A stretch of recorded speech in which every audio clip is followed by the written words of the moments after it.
Icon star Allu Arjun గారు సుకుమార్ గారి కాంబినేషన్లో రూపొందిన పుష్ప ఎంతటి విజయాన్ని సాధించిందో ప్రత్యేకంగా చెప్పాల్సిన పని అయితే లేదు. ప్రస్తుతం పుష్ప సినిమాకి కొనసాగింపుగా వస్తున్నటువంటి పుష్ప 2పై భారీ అంచనాలైతే ఉన్నాయి.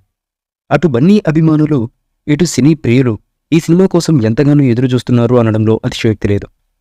ఆగస్టులో రిలీజ్ కావాల్సినటువంటి ఈ సినిమా షూటింగ్ డిలే కారణంగా డిసెంబర్లో వరల్డ్ వైడ్గా రిలీజ్ చేయడానికి మేకర్స్ ఏర్పాట్లు చేశారు.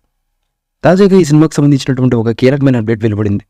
ఇప్పటి వరకు ఫస్ట్ హాఫ్ వర్క్ పూర్తవగా సెకండ్ హాఫ్ మూవీ షూటింగ్ దశలో ఉందట.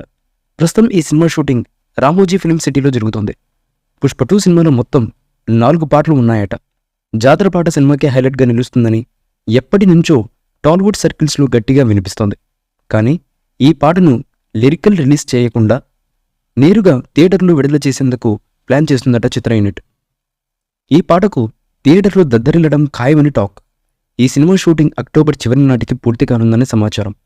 పుష్ప 2లో రష్మిక మందన హీరోయిన్గా నటిస్తోంది. మైత్రి మూవీ మేకర్స్ నిర్మించే ఈ భారీ బడ్జెట్ చిత్రానికి దేవిశ్రీ ప్రసాద్ సంగీతాన్ని అందిస్తున్నారు. కాగా పుష్ప 2 డిసెంబర్ 6వ తేదీన వరల్డ్ వైడ్గా గ్రాండ్గా రిలీజ్ కానుంది. ఈ మూవీపై మీ అభిప్రాయాన్ని కామెంట్ బాక్స్లో తెలియజేయండి. ఈ వీడియో మీకు నచ్చితే లైక్ చేయండి, షేర్ చేయండి, కామెంట్ చేయండి. మరిన్ని అప్డేట్స్ కోసం మన ఛానల్ని సబ్స్క్రైబ్ చేయండి. అలాగే పక్కనే ఉన్న గంట సింబల్ని గట్టిగా కొట్టండి.